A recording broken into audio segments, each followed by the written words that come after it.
How you doing, dude? Looks like we're the first ones up the trail here. How you doing? It's up a little bit past his ankles, so it's not too bad. It's like 4 inches of snow. He's definitely got to work a lot harder than I do, though. What do you think, dude? Really kind of surprised. Well, I don't know who that is.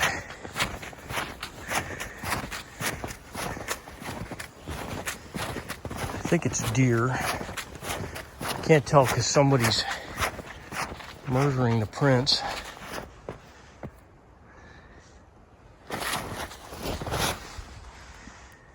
No. That's coyote, little man. You already knew that, though, didn't you? Yeah, because that's a singular track that he's following. You checking? Hey. You checking? What do you see? Anything?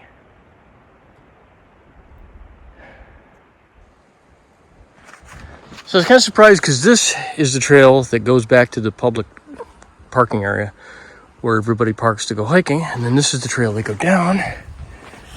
And then they head up Greylock. But the only people I'm seeing here, me and you, dude. I guess we'll keep heading back up, eh? So that's kind of funny. Because this is Sunday. Normally you'd have some hikers up here. We had a good snowstorm on Friday, which is where all this came from. But nothing on Saturday. So basically, nobody's been up here the whole weekend. Including us, I suppose. We didn't come up the other day because we went around the pond and somebody practically froze his feet because it was really cold. So I ended up taking it and I stuffed him in my jacket, and that's how we made our way home. It's about 24 degrees today.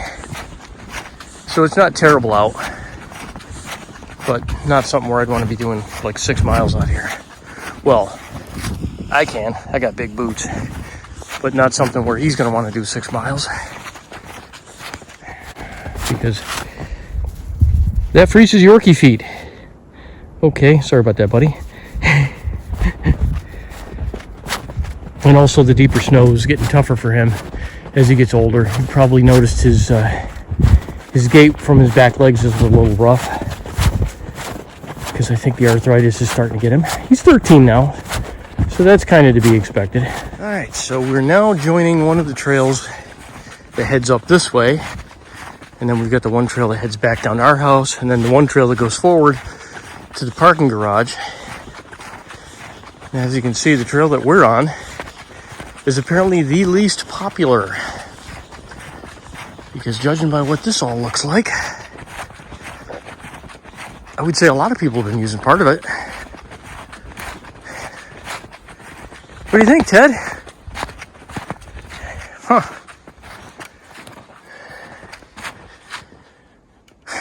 So that's the one that goes up to the very top of the hill. It's 4 miles to the summit, but this would not be fun going up to the summit right now because a lot of that's steep and real tricky territory, right, buddy? I'm gonna have to pick him up soon. Let me see, he's getting snowballs on his feet, mostly because of the water that is underneath this. Oops, can't film him doing that. So a lot of water gets underneath the ground here. His little feet poke through, and then he gets them wet, and then he picks up snowballs, and that's pretty much the end of his hike. I'm not filming him right now because he was busy on the side of the trail. Somebody's got some spring back in their step. I wonder why. So you can see some drag marks from ski poles. So somebody's been walking up here. There's no evidence of skis in here. No evidence of snowshoes even.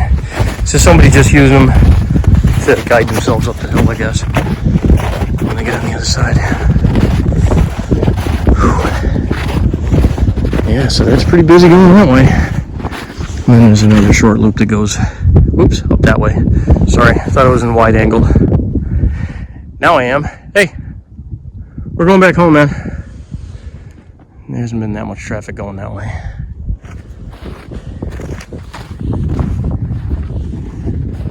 What you looking at, dude? Hey!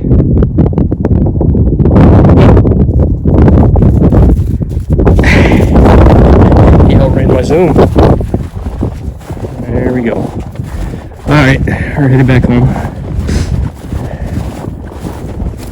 Well, apparently some of us are headed back home faster than others. I'm getting there, dude. Glad you waited up for me, at least at the turn. Thanks. Alright. So I'm not going straight over that way. What I'm going to do is I'm going to continue on this way, on a normal trail, and then walk backwards. Alright. So the reasoning behind this was because years ago, and no, this is not from the movie The Shining, although it's funny because I've heard a few people that have asked me, do you do that because of the movie The Shining? No, I do not. I started doing this because back in the 70s, a grammar school buddy of mine made these Bigfoot prints, cut them out of, or maybe his father cut them out. I can't remember exactly who cut them out. But anyways, somebody cut out these Bigfoot footprint things, and we use them for snowshoes. Yeah, now I can turn around. And we ended up walking all around the mountain where I come from. And we were waiting for it to hit the news or something. It never did, but we had miles and miles of tracks. What we ended up doing is we walked all the way out in one direction, and then we flipped the snowshoes around, because they're basically just held to our feet with ropes. And then walked another few miles with the feet pointed in the opposite direction, somewhere else. Like we just went up through these random rugged areas. And I don't know, we were hoping we could start some kind of controversy. I don't think it happened, but it's hard to tell because back then there wasn't an internet. So maybe somebody found it interesting, maybe they didn't. I don't know. But anyways, Perry Burdick, if you see this, I still remember it. As you can clearly see, Ted does not give a crap about story time. He's probably already home.